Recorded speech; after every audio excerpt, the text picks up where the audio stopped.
Welcome back to our podcast, Regulation Matters, A Clear Conversation. Once again, I'm your host, Lyon Dempsey.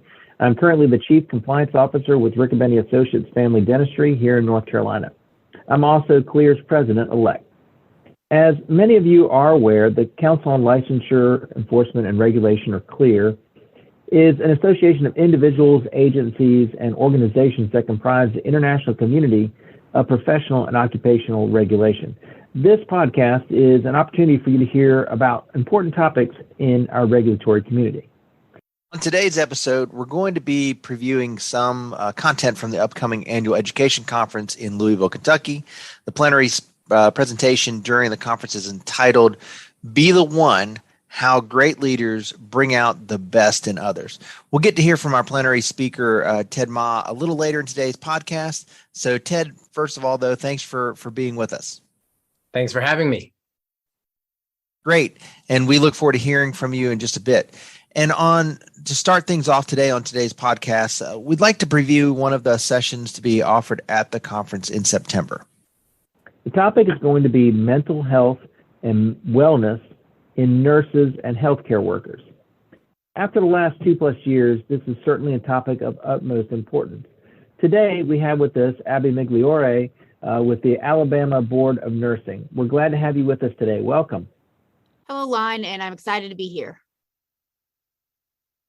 Well, we're certainly glad to speak with you as well. And also, let me thank our listeners for joining us today. So, the COVID-19 pandemic has changed lives worldwide, but none more than those of healthcare workers, requiring identifications of treatments for new illnesses, management of unprecedented levels of acuity and patient loads, and infection prevention for the workers themselves. Obviously, our work in the healthcare industry has affected us significantly as well. So, Abby, the title of your presentation refers to mental health and wellness. Is there a difference between these two terms? And if so, how would you define them? Yes, Lon, you're absolutely right. COVID-19 forced many of us to have to rapidly change how we thought or went about daily lives, which can cause increased stress and just feeling of being overwhelmed. Just as I say that, it brings to mind several things in my own life that are now very different than before the pandemic occurred. Healthcare workers not only experience this at home, but also really extensively at their work. Mental health can be looked at as the absence of mental illness or the ability of a person to cope with their normal life stressors and the ability to positively function. But one article that I came across that I really think made a wonderful distinction between mental health and mental wellness was published by Global Wellness Institute, and it was titled Industry Research Defining Mental Wellness versus Mental Health. The author details that mental wellness is really an active process that helps a person react to situations, allows them to have positive feelings, assists them in developing positive relationships with others, and it really allows them to build that resilience, grow, and even flourish. I think it's important to stress that mental wellness should be looked at as this continuum, or as things happen in someone's life, they may change how they feel or even react. And the person's state of mental wellness will usually determine how well the person is able to cope or react to these events as they may occur or change in someone's life. Obviously, with COVID-19, we all experience that. Mental wellness does not mean you have to feel happy or perfect all the time. It's really that resources or tools that we have to help us to deal with the events, and may range from being the minor everyday occurrences or really major life-changing events. Furthermore, ignoring these mental health concerns can really have these devastating effects to include burnout, an overwhelmed healthcare community, and even really that rise in possible suicide rates among healthcare workers. Well, I definitely want to touch on some of that stuff too. I know it's certainly affected me over the last 2.5 years, but anecdotally, we hear a lot about incidences of stress and strain in healthcare workers. What are healthcare workers themselves actually reporting? Lon, I'm really glad you asked that question, and you're exactly right. You've probably experienced it with healthcare, and maybe people who are listening have also felt different ways or felt these experiences. Really, a high number of healthcare workers are reporting just increases level of stress among several other areas of concern. Mental Health America performed a recent study that was conducted from June to September 2020, and they had over 1,100 healthcare workers respond. They were asked to list in the last 3 months which feelings had they been regularly experiencing, and could they check all that applied. There was several feelings listed, so I don't want to go through quite all of them on this podcast, but some of the top 5 feelings that were listed were that almost 93% of the people who responded reported that stress or that increased stress. 93%. And approximately 86% reported anxiety. Now, the next 3 listed on that were all above 75%, or approximately around that 75% of the respondents reported frustration, exhaustion, and burnout, and just feeling overwhelmed. These show how many of these healthcare workers who respond are feeling stressed, frustrated, overwhelmed, and just exhausted, among other things. Conversely, the bottom feelings listed were that 31% of these people who responded reported feeling gratitude, approximately 30% feeling hope, and under 20% of the people who responded listed having pride. Again, the healthcare workers who responded to this could have marked all that applied. So even though they maybe have marked stressed, or they could have marked that they were feeling overwhelmed, they could have also reported that they had hope or felt people were grateful for them, but they were not reporting that. Well, I know you mentioned elevated feelings of exhaustion and burnout. Those are always 2 things that have always been interesting to me. I had a college professor. This was after multiple years in college trying to figure out what I was going to do with the rest of my life, and he said you couldn't be burned out unless you've been on fire, which kind of struck a chord with me. And certainly, I think probably these healthcare workers that are experiencing levels of burnout is because they've been on fire. They've been working nonstop. But I guess, could you explain maybe how these things, exhaustion and burnout, and the things that you mentioned as far as elevated, how they present threats to them? Yes, Lion. I actually love that analogy, because you are exactly right. These healthcare workers, and I'm sure with you working in it, have reported that the last 2 years or 3 years, they have absolutely felt like they are on fire. Healthcare workers are feeling and reporting that they are just absolutely overwhelmed, that they are having increased stress, anxiety, exhausted, and that but with these feelings can also lead to them leaving the profession. This is often called burnout. When this happens at an increased number, it can absolutely cause a strain on a system that is potentially already strained. We're dealing with a system that is working with maybe more patients, higher acuity, and as we lose these healthcare workers, it becomes more and more strained.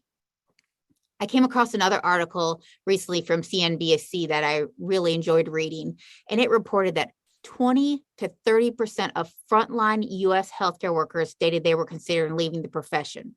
I just want to say that again. 20 to 30% of frontline U.S. healthcare workers. These are the people who are battling the pandemic, but also anything else that people need in the healthcare community. As healthcare workers leave, especially when they are desperately needed, this can cause a concern for how many number of workers are available to treat the number of patients that need services, and also the strain that it puts on the other healthcare workers who are in the industry. Other mental health concerns such as depression, anxiety, pandemic fatigue, substance use disorder, physical fatigue, compassion fatigue, and workplace attitude issues can also occur with burnout. The World Health Organization classified burnout as an occupational phenomenon, not an individual crisis. This means as a healthcare community, burnout is something we must look at and address as a community, not looked at as just the individuals who may leave. Wow, that's really interesting. Now, you mentioned a term, and I think I've heard it before, because it's different than regular fatigue, but pandemic fatigue. So can you, I guess, for our listeners, explain what this is and basically how it affects maybe, their personal health or their job performance? Yeah, absolutely. A lot of people have experienced pandemic fatigue, and they may just not know the term, or they may have heard it and not had the definition. But pandemic fatigue is when someone becomes weary of making drastic changes or missing out on events due to the pandemic. Many of us can easily name changes we have made, or people we've missed, events we've been unable to attend, really since the start of COVID-19. People have had to change how they perform routine items, such as going to the store, their working environments, or doing activities that usually bring them joy. Other people have had to miss out on major life events or even lost loved ones due to the pandemic.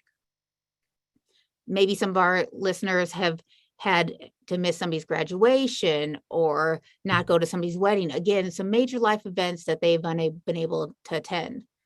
This becomes mentally exhausting.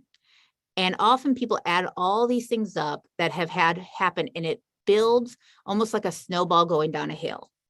With each event, or as things occur, it gets bigger and bigger and bigger and builds up speed. And the person becomes more frustrated. Also, people describe that it's harder to cope with these changes or events when they do not see an end in sight. This can cause people to be less motivated to protect themselves and others. And then often healthcare workers may feel the brunt of these decisions, with a rise in patients, deaths, or even people being just angrier when the healthcare workers must discuss current recommendations or requirements.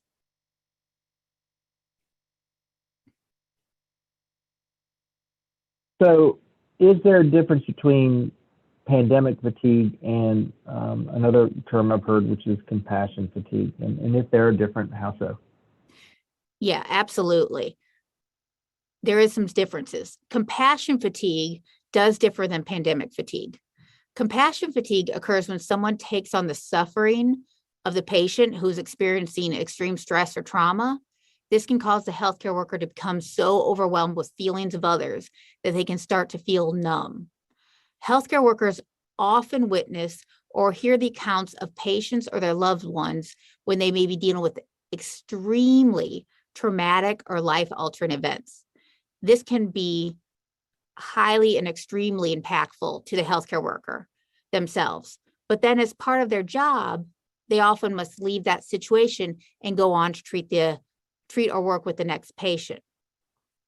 One analogy that I've heard talked about with compassion fatigue is that we expect healthcare workers to walk through water, but not get wet. They can experience these emotional or tragic situations through the patients or their family members, but may not acknowledge or deal with how it affects the healthcare workers themselves. Many people who work in the healthcare remember the patients or situations that made an emotional impact on them. For years, I worked in emergency rooms and as emergency room nurse. And I can tell you that there are several patients or situations that made a huge impact on me. But I often heard other coworkers or people say, "Oh, we're tough healthcare workers, we're tough nurses," and just kind of not really talk about how those could really impact or how they felt. If the healthcare worker does not work on coping with these feelings, they can start to feel numb or overwhelmed by those feelings. And really the perception is they become non-caring by others due to this compassion fatigue, or even have devastating consequences for themselves or their careers. People sometimes find it helpful to talk to a coworker or supervisor in these situations, or even if possible, just take a few minutes to debrief after a traumatic or emotional case.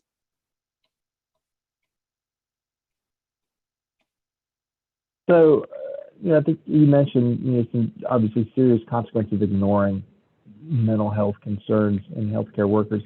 There are also including, increasing suicide risks or rates at least. Can you give us more details on that? Absolutely. Ignoring mental health concerns can have absolutely devastating consequences. In a publication by Physicians for Health Rights, it details that even before COVID-19, physicians had the highest suicide rates amongst professions. Also, in a national study published in February 2020, Again, I want to highlight that date, February 2020. So really even before COVID-19 and dealing with those added stressors or being overwhelmed, those situations. So even before these added stressors, researchers at University of California, San Diego School of Medicine and the Department of Nursing found the rates of suicide in male and female nurses are higher than the risk of suicide in the general population. Suicide risks from 2005 to 2016 for female nurses were found to be 10 per 100,000. This is in contrast to the general female population, which had a risk of 7 per 100,000. Male nurses' risks in that same time period were 33 per 100,000. That's in contrast to the general male population of 27 per 100,000. So again, add on to these more stress, as we've seen healthcare workers are expressing increase in stress, exhaustion, and lower rates of hope. To tell you the truth, this can lead to the rates of suicide in healthcare workers to increase. I think we've seen a couple of articles and studies and even news stories lately about that. Furthermore, as healthcare workers feel overwhelmed or stressed, they may not be able to concentrate or focus as well at work. This can cause an increase in errors or difficulty performing their duties. So not only can be disastrous for the healthcare worker themselves, but really we're looking at the patient and the public protection as well. That's amazing. Well, from my background, I'm a former exercise physiologist. One of the saving graces during the pandemic for me was getting exercise, right, to deal with stress, and done that all my life with work, or maybe getting out on a motorcycle for a ride. But are there things that specifically for healthcare workers or other individuals that they can do in order to help manage their mental wellness? Yes, Lyon, I think we're pretty similar. Those things sounded like definitely items that I've used in the past to cope. So I'm with you. But to tell you the truth, the most important item that I can suggest is absolutely what you are doing here today. And that is just having these conversations. It is essential that we break down these barriers, eliminate the stigma related to mental health, and help people know that it is okay to ask for help or to express concerns if they have them. This can be done through talking about mental health and wellness. It can be encouraging others. It can be maybe just a kind word to your coworker when they look stressed, or if you're able to let them have a couple minute break where they can just clear their head. Again, it's looking out for ourselves, but also each other, to understand that we are all in this and we are all feeling increased stress. We are all feeling overwhelmed, and we're all having these situations happen to us. I believe that it's essential for people and healthcare workers to know that they're not alone in many of these feelings. It's important to listen to what healthcare workers are saying, that active listening, to really hear what they're telling us and identify when they're showing signs of being in distress or showing signs of burnout. As healthcare workers, we need to take a minute and look at our own mental health and mental wellness and recognize if you're becoming overwhelmed. It's important to take time to rest, relax, do those things that bring you joy. Like you said, work out, jump on that motorcycle, talk to friends, have that night out, have those positive coping skills. It's also important, if need, to talk to someone you trust or a counselor and practice positive coping strategies. But most important of all is please ask for help if and when you need it. Oh, that's brilliant. Well, I think this has been a great start to this conversation, and we're certainly looking forward to the presentation in September at our annual education conference. So thank you so much, Abby, for speaking with us today. Thank you, Lyon, and I appreciate you having me here today to talk about such an important topic. Absolutely. It has been a pleasure. Well, we'd also like to continue this conversation on Clear Communities. So this podcast will be posted there, and you can apply with your comments. Now, here are a couple of questions that everyone can relate to and start to think about, and maybe comment in communities. Have you seen a change in yourself or someone else's mental wellness since the pandemic, and what have you observed? What are techniques or things that you have done that has helped you when you have felt overwhelmed or were dealing with one of the issues that were discussed today? please share your comments on Clear Communities. And I think the discussion of supporting mental health and wellness in healthcare workers fits nicely with the topic of the conference plenary presentation, which is focused on employee mentorship and support. So, Ted, your presentation is Be the One, How Great Leaders Bring Out the Best in Others.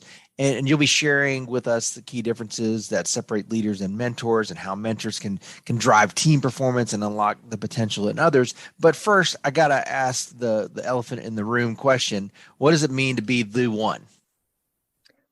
Thanks for asking that, Line. And if we all think about where we are today in our careers, and this likely applies in our personal lives, there's typically been one or maybe a few leaders who've made a significant impact, people that we can point back to that made really a memorable difference in our growth and development.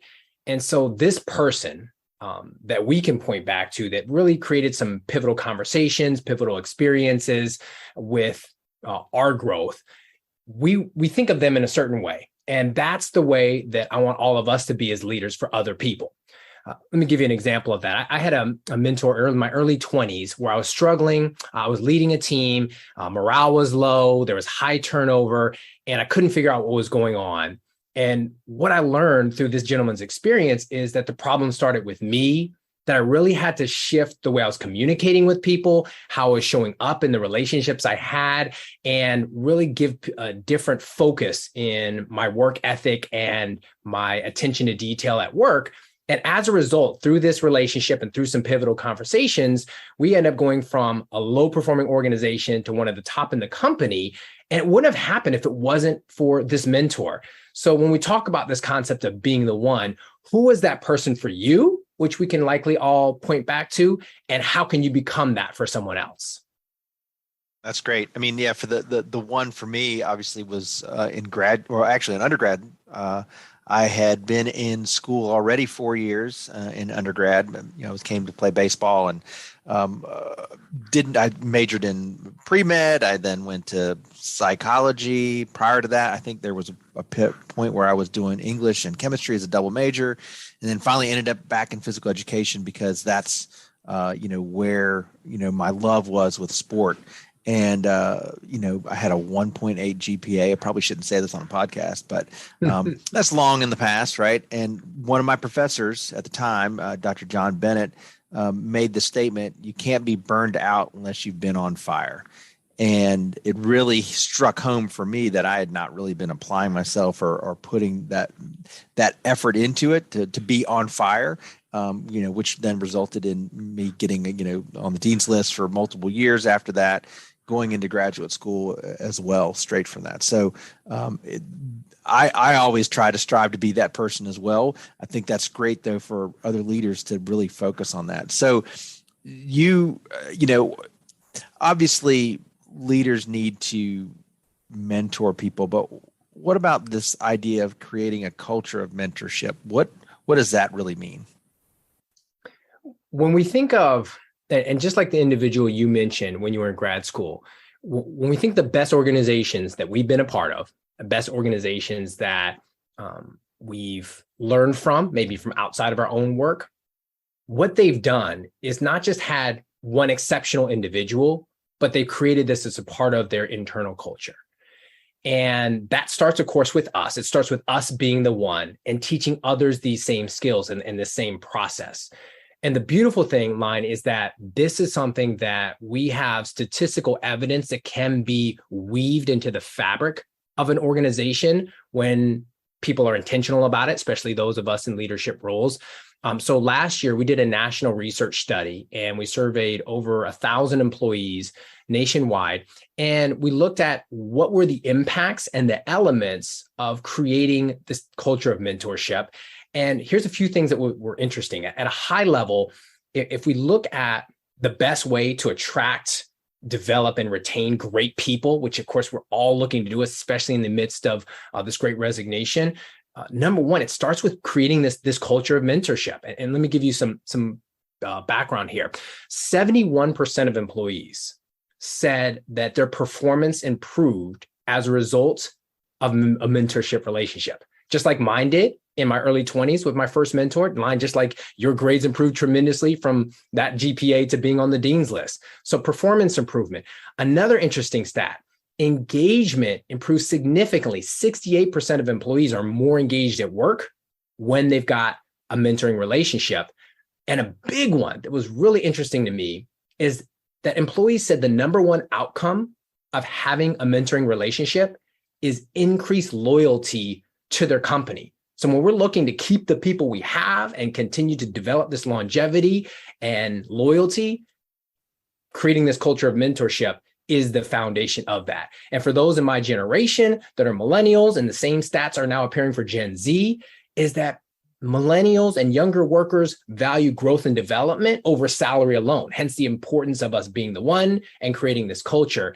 And last but not least, Lime, when we think of our impact, the bigger picture, 64% of employees said that mentorship significantly impacted their career.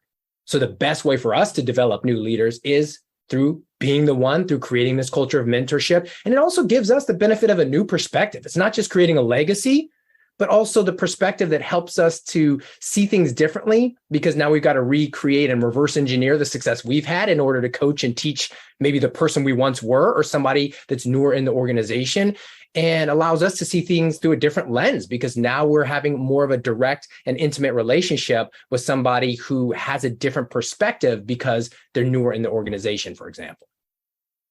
Excellent. So obviously, you're going to be speaking at the annual education conference. You've got the plenary session. What can our listeners expect, or even myself expect, to learn from attending this? What you all can expect to learn is going deeper on what we're discussing briefly here in the podcast.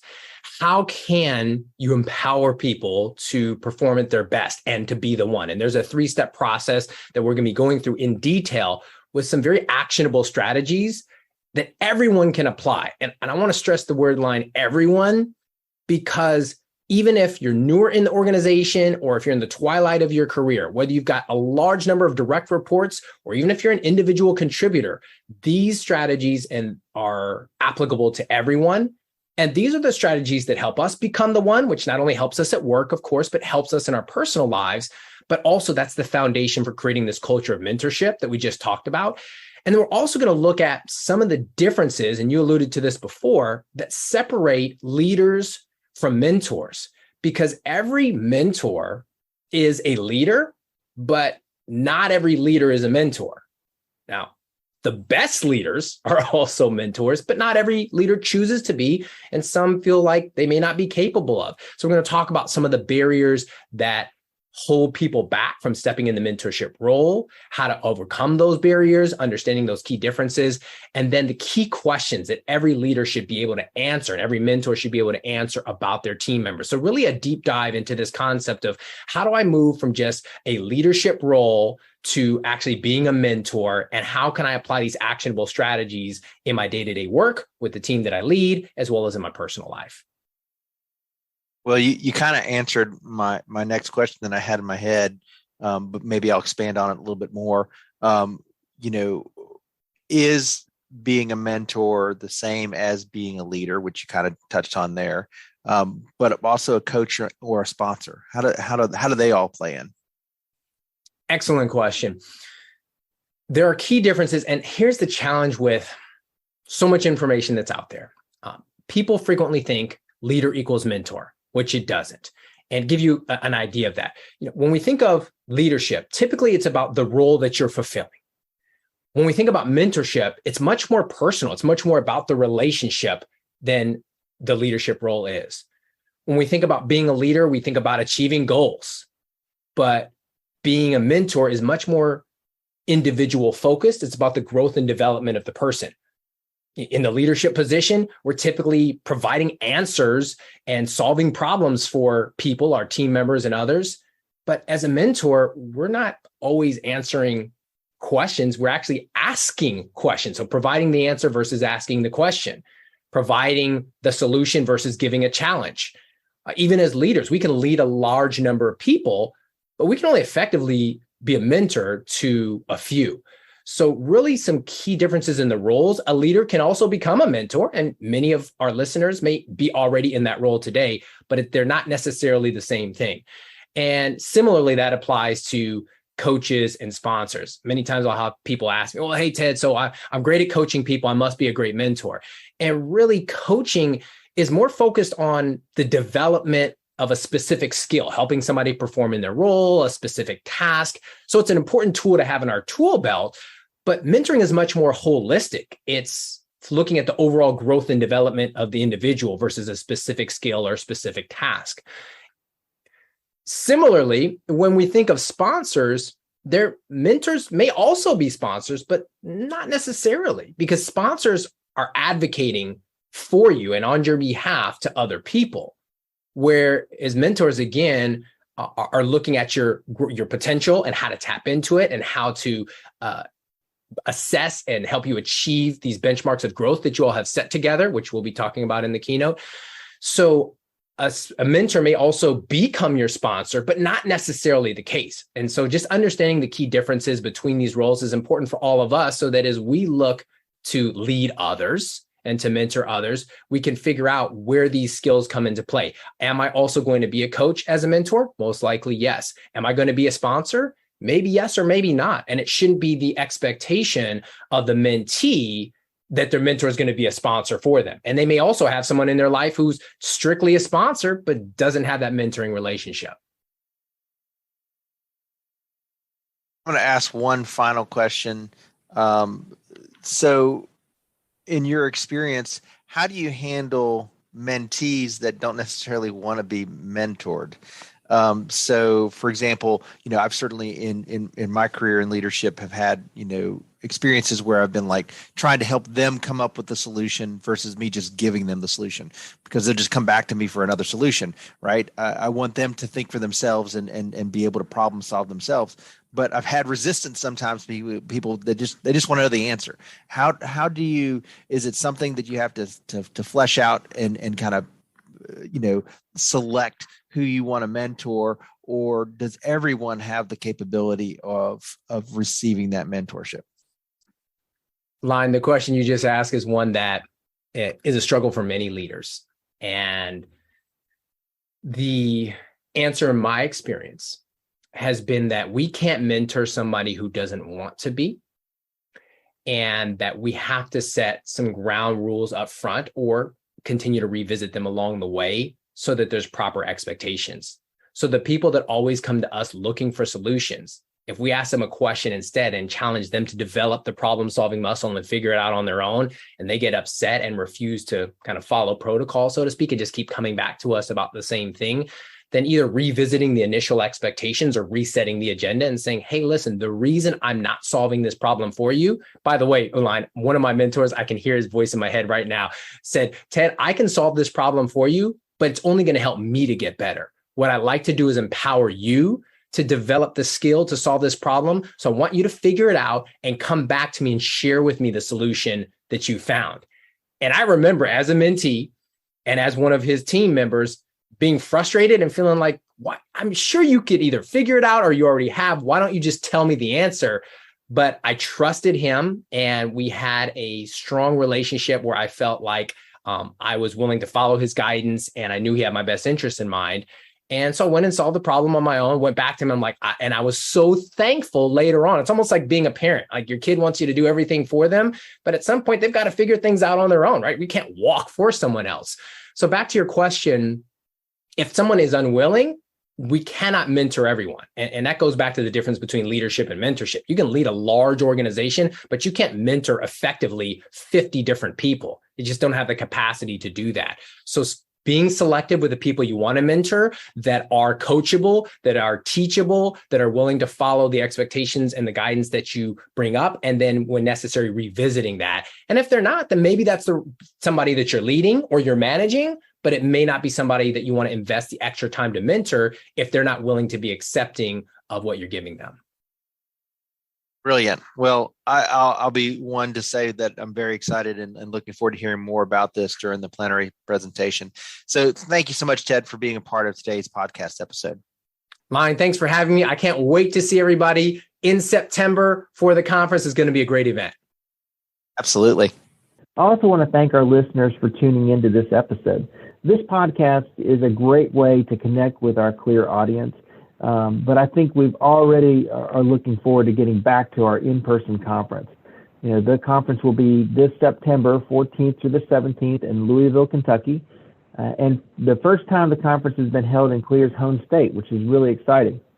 So conference and session details are available online, and we'll hope you consider joining us in September. And we'll be back with another episode of Regulation Matters, a CLEAR conversation very soon. If you're new to this CLEAR podcast, please subscribe to us. You can find us on Podbean or any of your favorite podcast services. If you've enjoyed this podcast episode, please leave a rating or comment in the app. Those reviews help us to improve our ranking and make it easier for new listeners like you to find us. Feel free to also visit our website at www.clearhq.org for additional resources, as well as a calendar of upcoming online programs and events. Finally, I'd like to thank our CLEAR staff, specifically Stephanie Thompson.